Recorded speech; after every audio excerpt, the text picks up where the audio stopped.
the vineyard of Chateau Suduiraut, and we're at the beginning of our second tree. There are some years which are easier than others, and 2012 is not one of those. By being very selective in the picking we've done so far, we've managed to make a very small amount of rather good wine, but we're now at one of those moments which define what it is to make wine in Sauternes. All around me there's the vineyard of Suduiraut, and we have botrytis everywhere, which is a good thing, but it is not yet concentrated enough to be picked if we want to make the Grand Vin of Chateau Suduiraut. So we're faced with a dilemma. If we go through the vineyard now and haul it all in as quickly as possible, we can save the crop and make some extremely nice wine, which will be light and elegant and the right kind of wine to make our Lion de Suduiraut.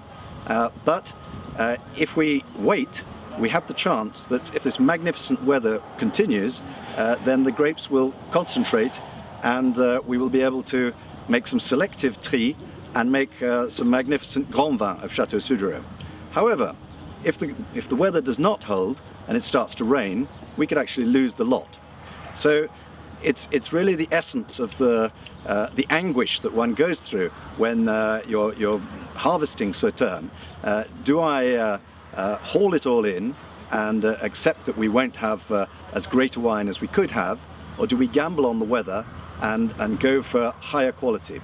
Well, of course, that's what we're going to do at Chateau Suduiraut, and the weather forecast is pretty decent, but not terribly reliable. But as you can see, the weather today is absolutely perfect, and if this continues and we manage to do some good selective tri next week, we could end up with something absolutely magnificent.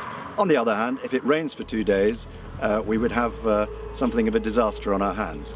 And I think it's very important to bear this in mind when you drink a glass of Sauternes. There's something miraculous about the existence of this wine, because it's so extremely difficult to make, and you're so much subject to factors that you really don't control.